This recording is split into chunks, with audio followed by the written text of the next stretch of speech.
everybody needs money for different reasons. And I too, like everybody else, I need money, money, money. So let me welcome you all to Every Cent Counts right here on New Era TT Radio. And of course, this is where we are joined by none other than Mr. Garth Thomas. Mr. Thomas, a great morning to you. Great morning to you, Sir Charles. I just want to know what kind of money it is you want. Big money, small money, honey money. What? As she said, any money good for me, yes? Anybody good for me. So, people, before we actually get into it, so, God, this is our new theme song, right? Right. I figured as much. Yeah, so this will be our new theme song, people. So, when all you hear this song, know that, hey, God Thomas is on, and it's time for Every Cent Counts on a Monday. Right? Okay, so we're inside. I can give all the reasons, but local money. Yes. Local money. Yeah, let's not keep it home. Keep it circling in the family. But I trust that you had a good week, and the weekend was fairly long. Started on Friday, Saturday, Sunday. Yeah, so a long weekend. Yeah, and for some people since Thursday they are outside with it, so they need plenty money for a weekend like that, eh?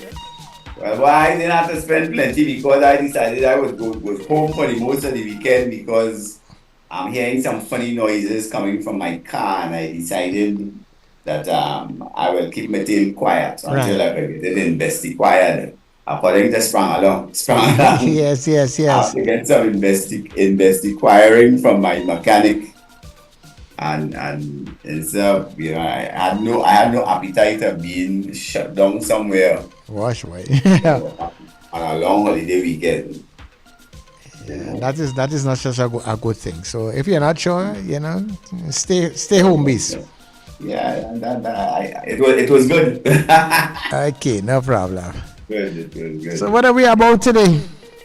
Well, Sir Charles, I had hoped to have had a continuation of our discussion last week on the need for the drafting of a national strategy, a national developmental strategy that will straddle all political parties, NGOs, all people in Trinidad and Tobago, because I continue to be convinced that any strategy emanating from any particular political source in particular will not gain wide acceptance purely for that reason. Because people have their political biases. And I think we've had examples of that. The PNM had their Vision 2020, and then they had Vision 2030. And whilst I thought they did a pretty poor job in promoting these visions at a national level, nevertheless, they articulated a vision for the nation to move forward.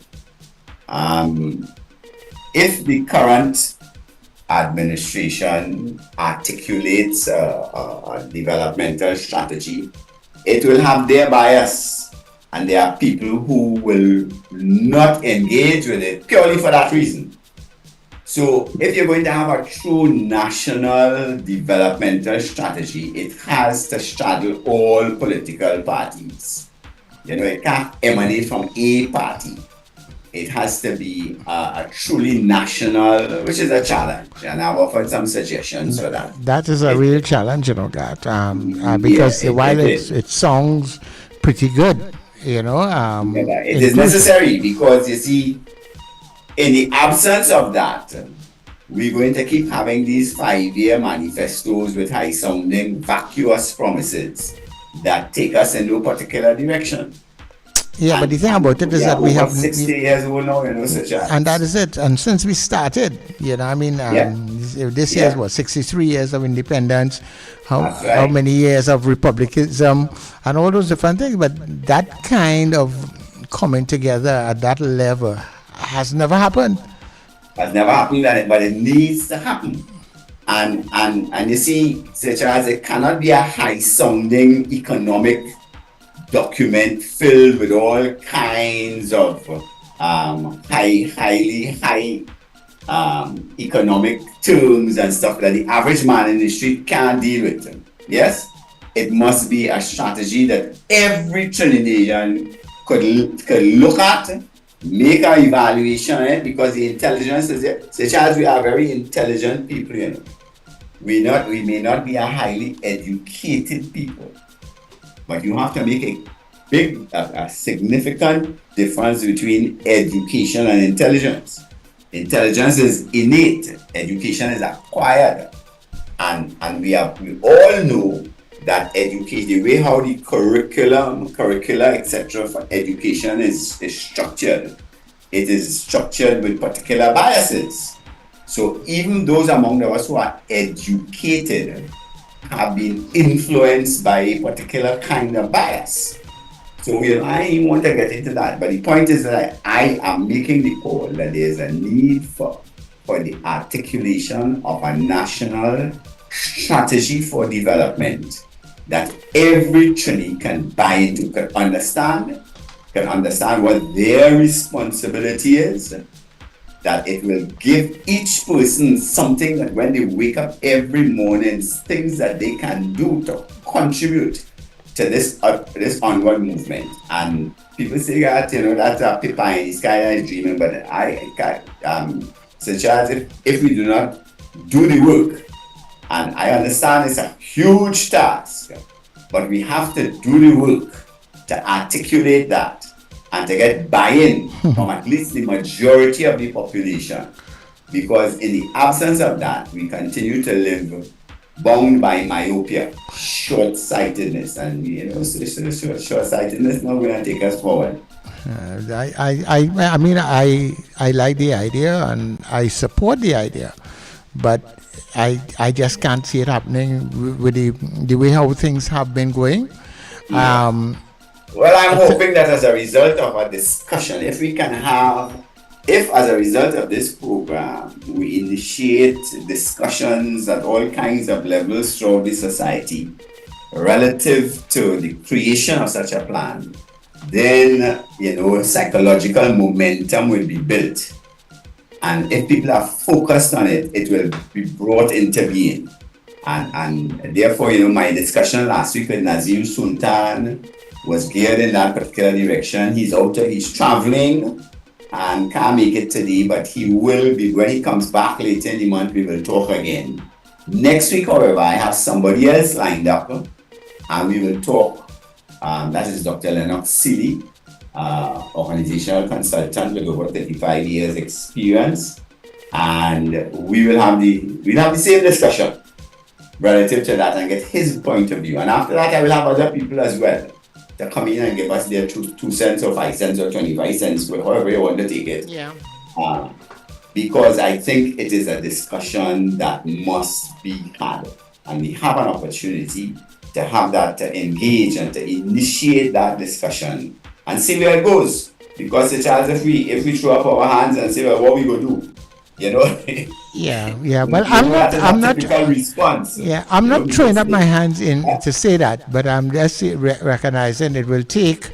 It's what is called a Herculean task. Herculean task, and to get it, the effort to get it going.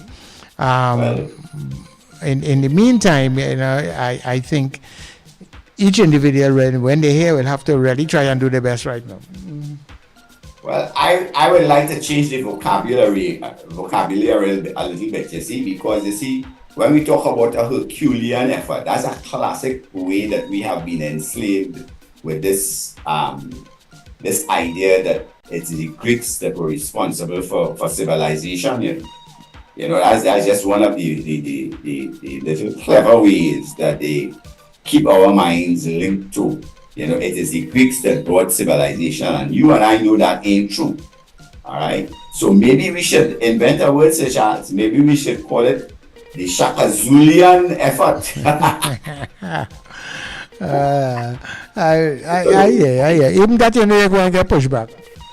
Of course you will get because the Greek are never giving up the Greek ain't giving up the space just so.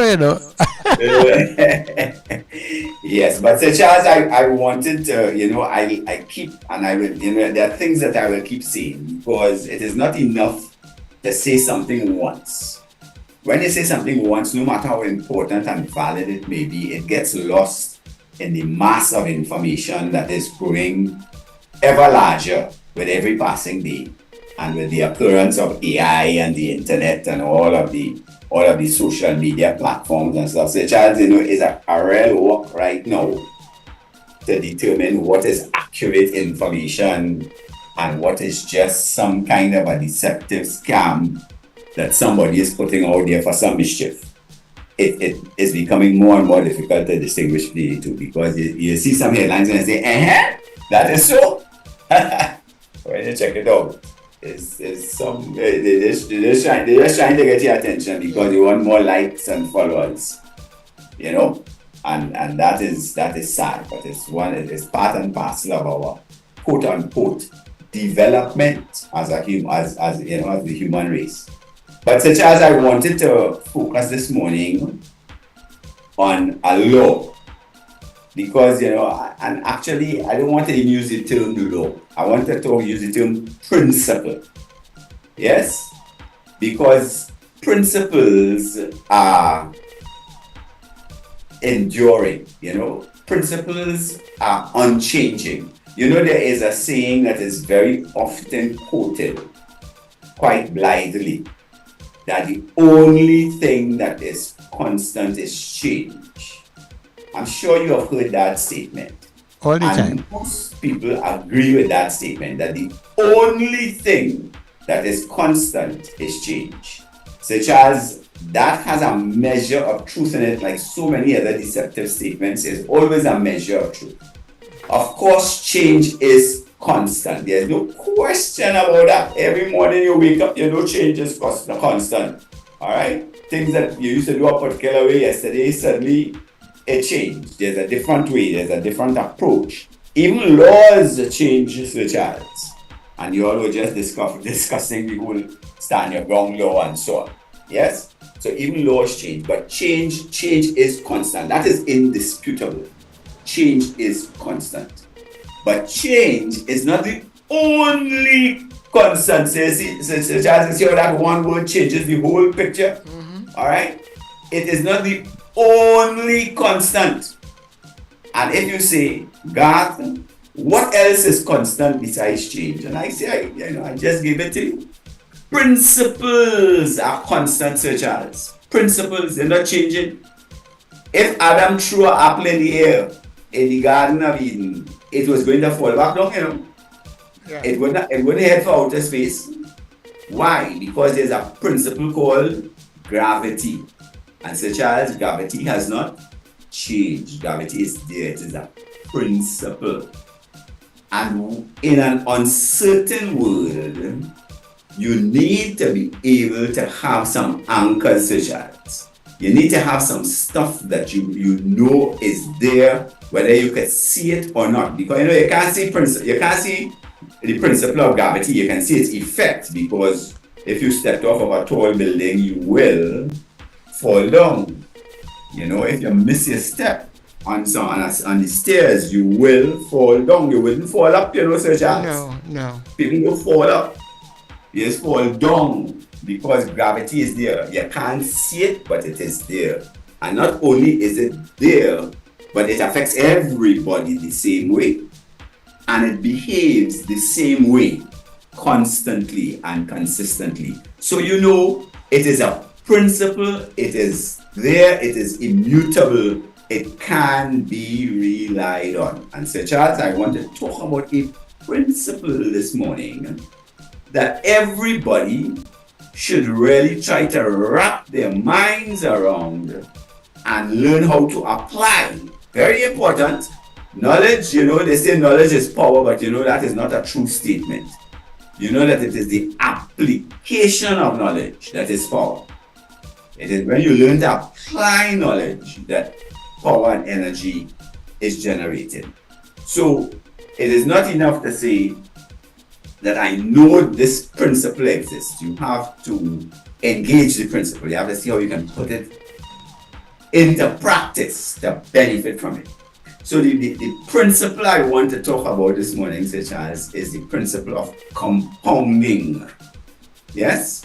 compounding thing there. And let me share. Let me see if I could share. Sharing is not turned on. Send a request. I just sent a request for sharing there, Sir Charles, because I want to share the power of compounding as applied in a financial context. Now, Sir Charles, the principle of compounding is not limited to finance, although we normally associate it with finance because we talk about compound interest. All right, but there's a principle of compounding, and I want to draw your attention to this principle this morning. Sharing is still not turned on, Sir Charles. All right, so Sir Charles, a mango seed. I'm sure all our viewers and listeners have in their time seen a mango seed. Yes? Such as is a mango seed a particularly consequential thing to see? If you saw a mango seed, would you jump up and say, "Ooh, look, a mango seed"? No, not at all. Right? It's commonplace, you know. It's commonplace. Most school children, if they see a mango seed, will do what? They will kick it. Not Sir Charles, or they take it and pelt it at somebody. Yeah. All right. It becomes a missile, all right, or a football. That is how mango seeds are treated, and that's how seeds, as a rule, are treated. But you know, I have been doing some reading in terms of health, and Sir Charles, you know, I've adjusted my diet significantly. I am eating now a lot of seeds, you know, pumpkin seeds and nuts and almond seeds and all of these things. You know, there are plenty of seeds outside there. And the health sector has begun to recognize that a diet that is rich in seeds is a very powerful health element. Yeah. So from the time I pick up on that, I mean, the seeds, I always like seeds and stuff, but I eating a lot more now almond seeds and pumpkin seeds and walnut seeds and all of these other seeds, such as, because there is real value in a seed. So I wanted to focus this morning on a seed, and I said, let me take a mango seed because everybody's familiar with a mango seed. Such as there's a saying that there is a forest in every seed. I'm sure you've come across that saying. A forest in every seed. So you see, Sir Charles, when you take up that mango seed and you look at it, and it looks so inconsequential, it looks like it ain't really much going for it. Okay? What you are holding in your hand is potentially a forest of mango seeds, you know, Sir Charles. Of mango trees. All right? Yeah. You're holding a forest. When you hold a seed, you're holding potentially a forest. Now, Sir Charles, I want to apply that to your finances. Imagine you have $1. Let's take the dollar as a seed, Sir Charles.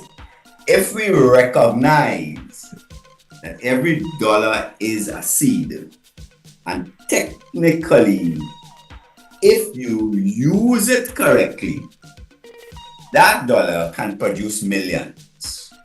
And I'm going to show that as soon as you get your screen sharing organized. Alright? As soon as I get screen sharing organized, I will show you how it does. As a matter of fact, Sir Charles, the illustration I have for you this morning will show how 25 cents can become millions. But it follows the same principle of compounding that the seed follows. Mm-hmm. So Charles, if you plant a mango seed, it germinates, yes? Yes. And something comes up, leaves and stuff, a stem and leaves comes up over the surface, and below the ground, roots go down. Isn't that right?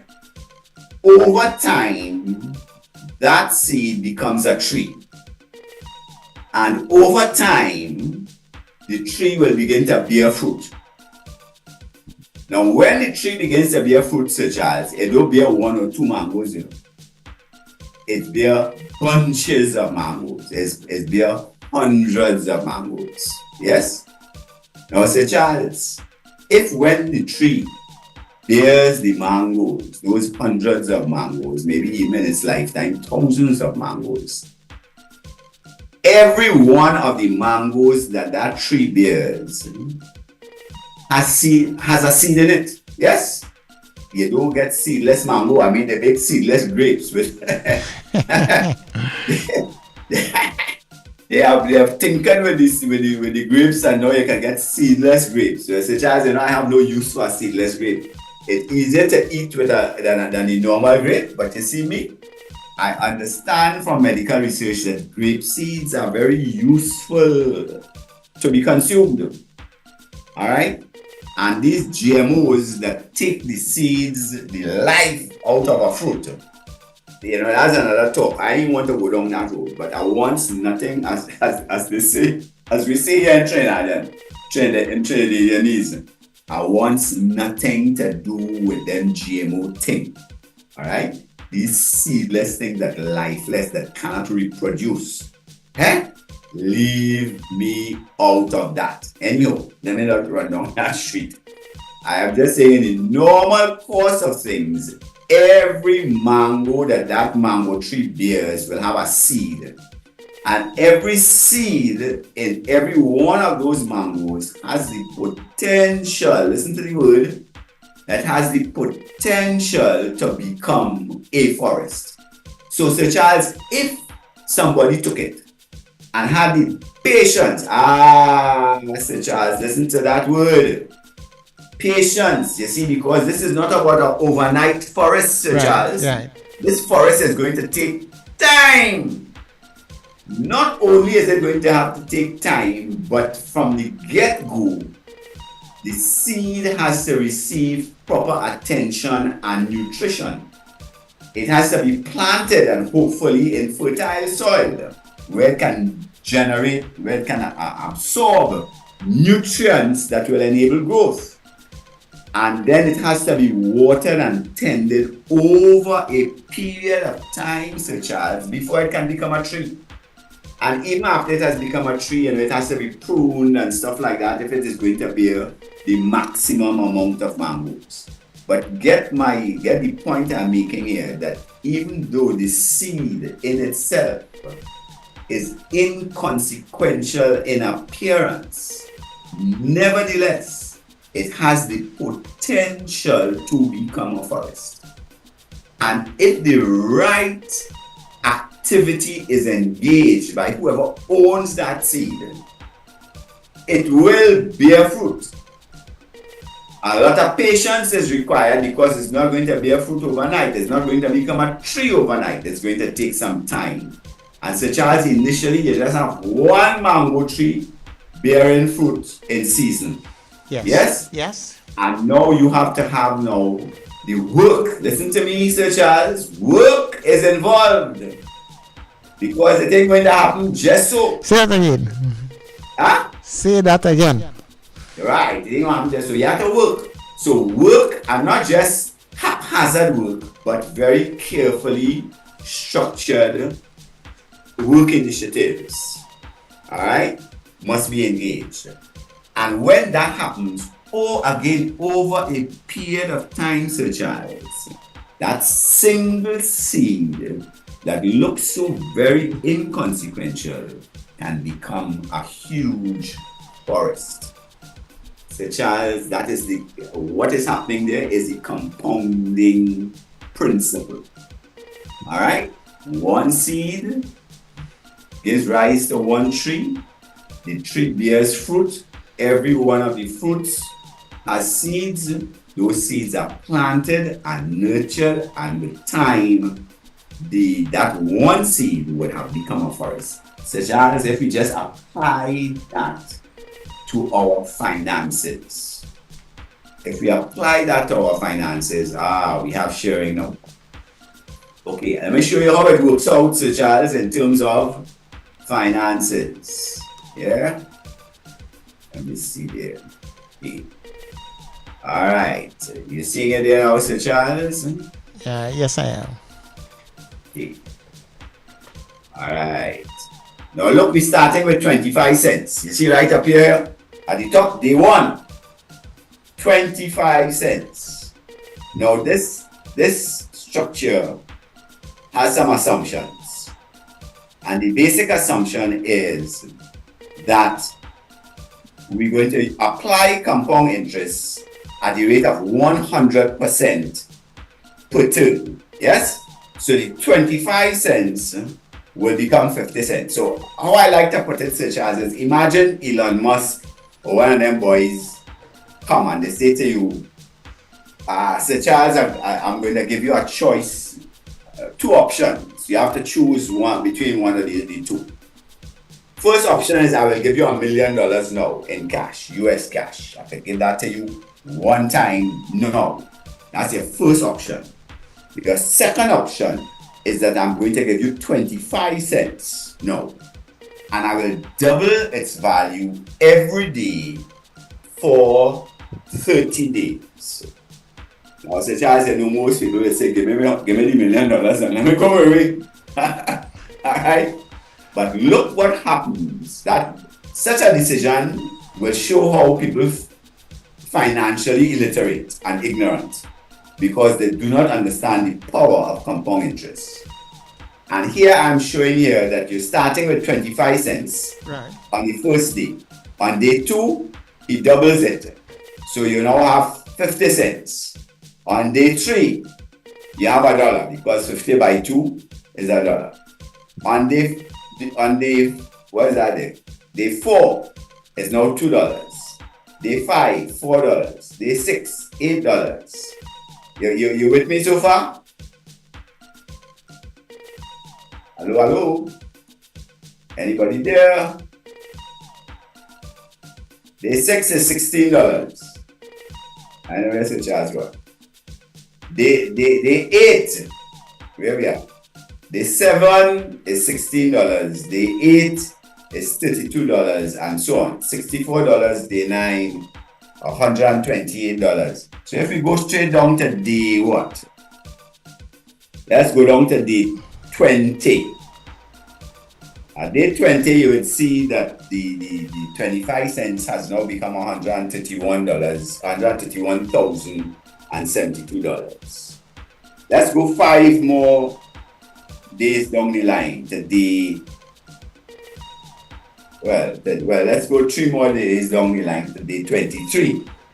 And you see that by day 23, the 25 cents has now become $1,048,576. Yes? So look at 20. By the time you hit the 26, you have over $8 million. By the time you hit 27, over $16 million. By the time you hit the 29, you have over $67 million. And you can't see it too good on the screen.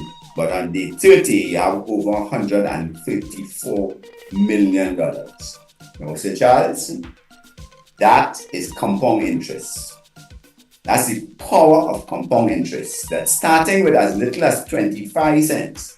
So what this table shows, Sir Charles, is that even if you started with as little as 25 cents, the challenge now is to find a way to keep doubling that amount every day. Now, Sir Charles, of course, in my illustration here, I have used days. But you know, the day could be a week, it could be a month. All right, you really don't want it to be a year because it will take, well, if it go to a year, it will take 30 years to move from 25 cents to over $134 million. And a lot of people will say, God, if it comes to that, I don't mind waiting 30 years for $134 million. But of course, there are very few people who will be able to maintain this strategy for such an extended period of time. And that is not the intention. My intention here, Sir Charles, is to show people that there is a natural principle called compounding, which if applied to the management of your finances, can make you very rich. Now notice, Sir Charles, I didn't say very wealthy. I said very rich. because I maintain that riches can be determined by the size of your bank account, by the amount of possessions that you earn.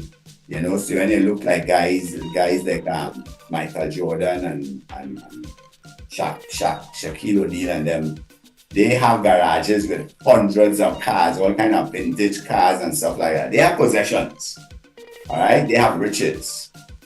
Wealth is not a tangible. Riches are tangible and can disappear very rapidly. Wealth is an intangible and it is eternal in nature. And wealth has to do with relationships, the quality of the relationships you have with the people who live in your world. And that is why very often rich people are lonely people, because they have become rich by all kinds of means, some not so fair and some not so foul. But the thing is that once you have those riches, now you have to protect them riches. You have to, as Stalin would say, you have to watch it with a dragon eye. All right? But that is another issue which I'm not going to go down here with here. I'm just showing here that a principle, a natural principle, and you see people is talk about proof of concept.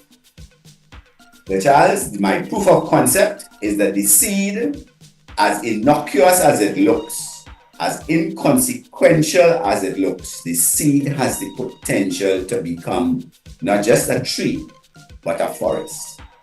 In the same way, Sir Charles, the average man in the street may not be highly educated, but if he exercises his or her innate intelligence, they can take this natural principle, because this is a proven principle, Sir Charles. There's no ifing or butting about this principle, all right? They can apply this principle to how they manage their finances. And you remember my favorite book, Sir Charles, all right? The Richest Man in Babylon, where people are encouraged to keep at least 10 cents out of every dollar that they earn for themselves. And don't just spend it and feed the system. All right? If people take the advice of the richest man in Babylon in terms of accumulating wealth from their earnings, all right, the money that they have worked for, and putting this 10 cents on every dollar, you begin to put that 10 cents to work for you, so that when it becomes big, over time, it's plenty money working for you. So you have passive income instead of earned income. And the name of the game is not working for money. The name of the game is having money work for you. And such as if you apply this principle of compound interest to the 10 cents out of every dollar that you keep for yourself, you will in your lifetime, barring an early unfortunate death, you will become very rich. There's no if or but about that. It does require discipline. It requires knowledge and discipline to maintain a particular behavior for an extended period of time. That is the requirement. Now, there are at least two financial instruments where people can apply this principle. One is the credit union. In your credit union shares, every year you get a dividend. It may not be a huge dividend. As a matter of fact, most credit union members will be dissatisfied with the dividends that the credit union pay. But when that dividend is paid, Sir Charles, every member of the credit union has the option to either credit that dividend back to their shares to increase their share base, or they can take it in cash. Guess what majority of members do, Sir Charles? They take it in cash. They say, give me money, we want the money now. As a matter of fact, I know of many AGMs that credit unions hold where the management is encouraging the members to reinvest in their credit union by crediting their dividends to shares. And it is totally rejected. People say, we want money now. You give me cash now. We will do what we want to do with it. And that demonstrates acute myopia. That demonstrates total ignorance of the power of the principle of compounding. And I want to tell people, when you apply this principle, there is no immediate fantastic return and effect. It is a long-term principle. And I've articulated that with my illustration, with my analogy with the seed. The seed will not become a forest overnight. It will not become a forest in 5 or 10 years. It will take time to become a forest. And it will just take time. It will require the constant and consistent application of the principle of compounding. And remember, the principle is a guaranteed behavior. It's not an if or hope or maybe. All right? It's real. You apply the principle, you keep reinvesting your dividends, your share base will begin to expand and expand and expand and expand. And you realize the larger your share base is the larger the dividend you will get. The percentage mightn't change, but the actual dollar amount will change. And therefore your expansion, if you watch this table that I have shown you here, you could see how you could track how your share capital base will expand just purely on the basis of crediting your dividends to your share account.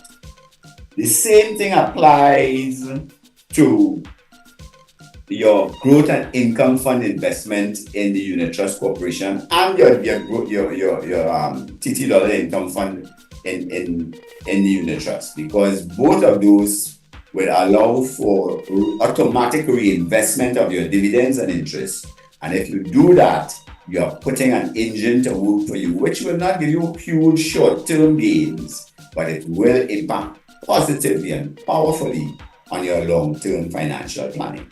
So, Sir Charles, I know we are almost out of time here. It's 11:45 according to my TikTok.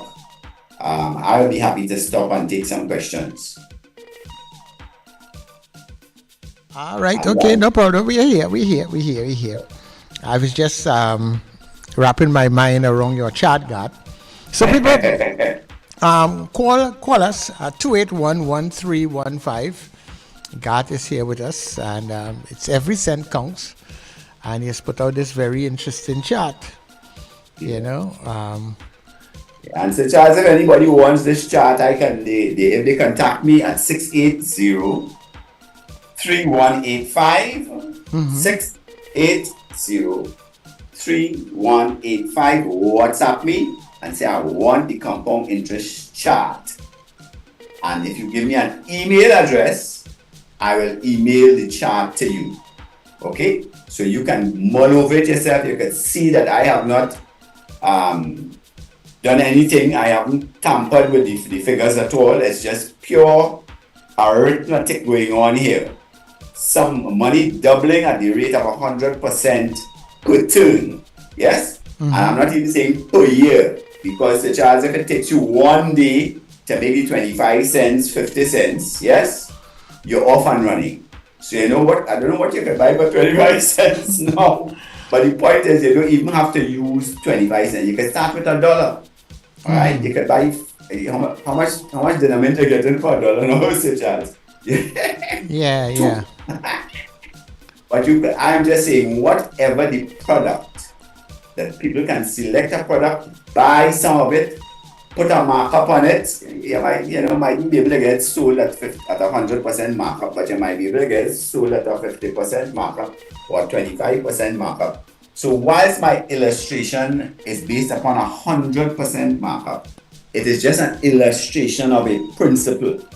And whatever markup you put on anything you buy and resell, the same principle is going to apply at a less rapid rate than I have shown here, but it is going to multiply. And once you get into the habit of managing your money that way, first of all, at least keeping 10 cents on every dollar for yourself. And then secondly, when you keep that 10 cents, you get to investing that 10 cents by buying and selling, such as the whole world operates on the basis of buying and selling. Right?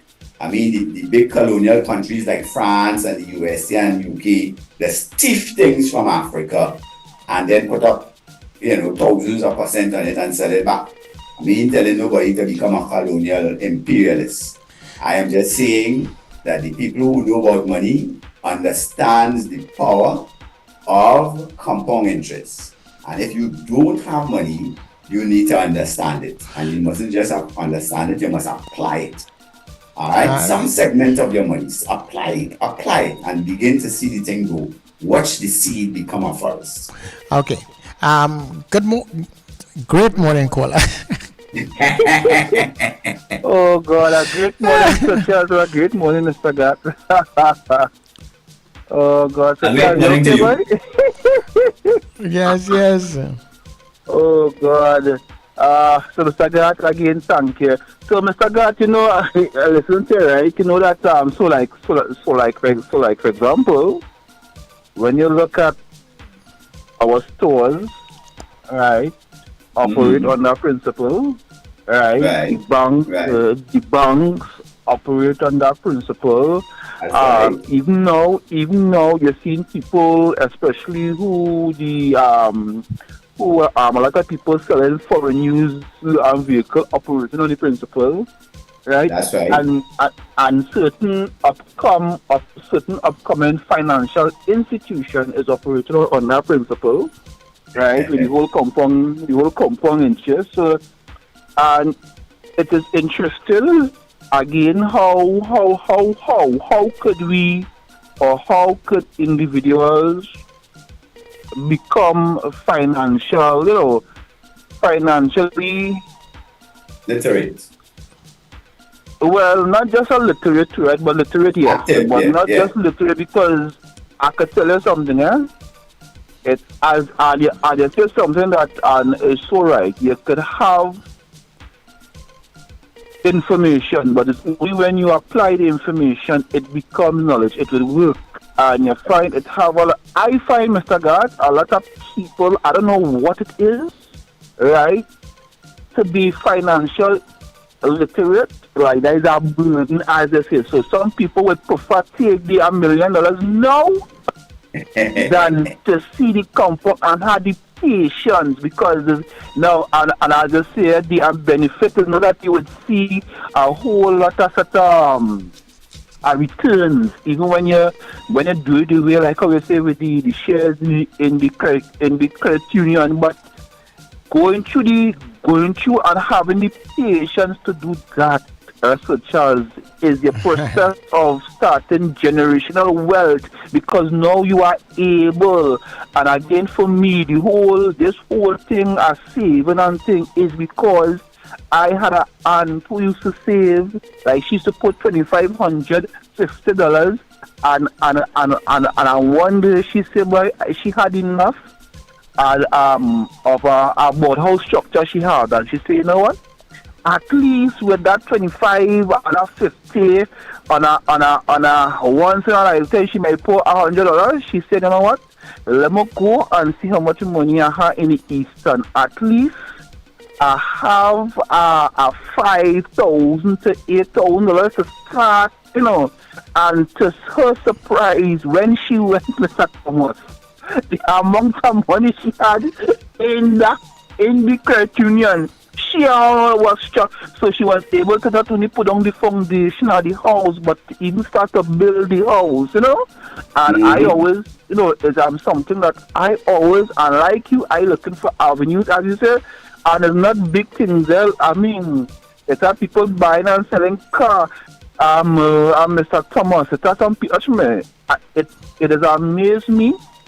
People who are gifted in cooking, right? Who can make sweet bread and who can make, that is a ability and a resources that could be financially beneficial to you. So, Mr. Gat and Sir Charles, again, a great topic, and I hope that a lot of people that are listening, and far too long, let us not just only be consumers. I mean, I just sprung that in my wife and my children head. This consumer mentality, as Ole get money, is what Ole could buy. Ole not studying to invest it and grow some income off of it. So, Mr. Gat and Thomas, I bless you and have a great one. Thank you, sir. Thank you. Okay, thank you very much. Yeah, Spread the word, spread the word. We have to talk, we have to teach people these things. you know, but when I wrap my mind about it, and I mean, I understand the power of consistency and compounding. It's very real. You save a little bit and you save a little bit and that sort of thing, right? But practically speaking, to keep up with something like that, and I mean, I don't know anybody who could keep up with something like that on that chat, God, because I mean, like, okay, I will start good at day 10. I could see probably around 10, 11, 12. But after that, to keep up with that kind of investment, Yeah. that doubling, I don't know anything that has doubled itself in investment like that. Anything legal, I suppose. that thing. But I think the concept is what you're talking about, right? Absolutely. Right. It's the That is concept way, of you see, because at whatever level the compounding take place, it is a multiplication. right. All right. And it is using resources that you have.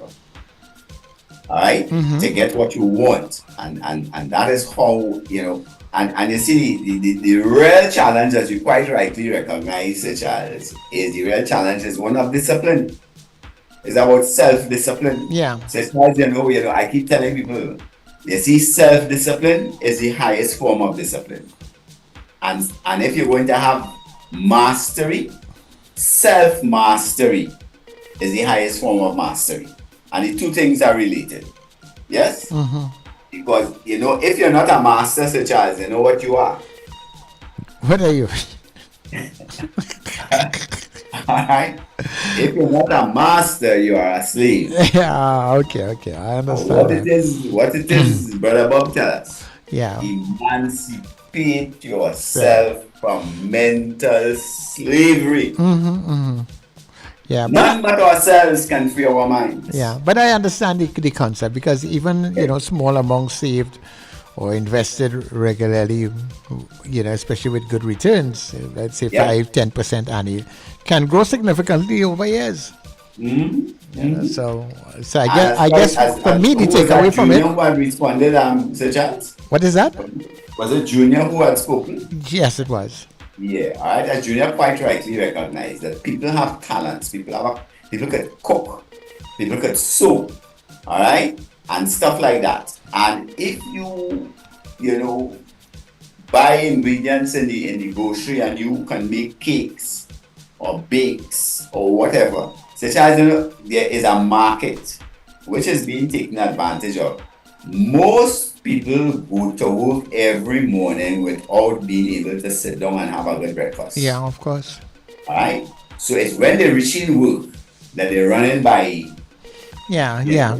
To look for something to eat and stuff. There. So if you are working in an office and you can make some good bake, you can make some good bourgeois and bake, or fried plantain and bake, or whatever. And you become the supplier. They're going to buy from you. They know you. And anytime your hands sweet.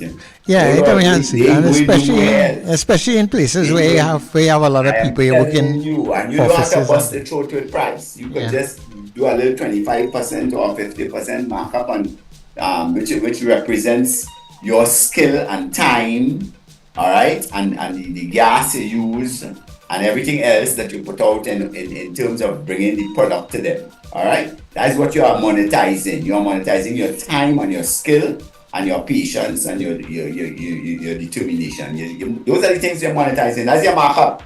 So you're not robbing anybody. All right, they're getting value for their money, and you just take that and you keep multiplying it and you get some friends who work somewhere else who are willing to make an extra dollar. And you supply them and you just keep expanding your market, such as you will make some really good money over time. And then you can you can look for a more sophisticated product or whatever. This is a system, such as that is very flexible. It can be applied to any kind of a product. So you could start with products that doesn't require a large financial outlay. And as your money builds, you can switch. Or you can just stay and keep it simple. It's up to you. If you ain't wanting things to get complicated, You just have to understand the opportunities that are available to you, and that riches may not be as distant as you might feel. It is about management. It is about understanding the laws of nature. The law of compound interest is inherent in nature. That's how God organized it. All right? All right, so well, that's where we're going to have to leave it as we go up to the top of the hour. So tell people how to get in contact with you, especially if they want the chat and stuff. Yes. So my WhatsApp number is 680-3185. 680-3185. And so Charles, let me put out a little ad here that if there are people, especially people belonging to credit unions, all credit unions have an education fund.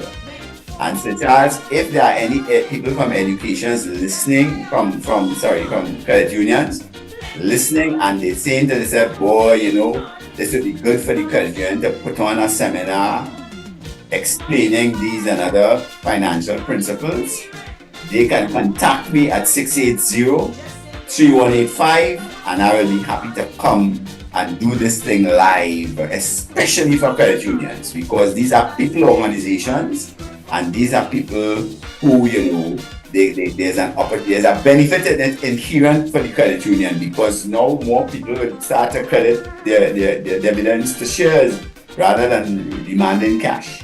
So there's a payoff in it for every credit union, and I am putting that out for any credit union who wants to have this kind of a thing developed and extended to their membership.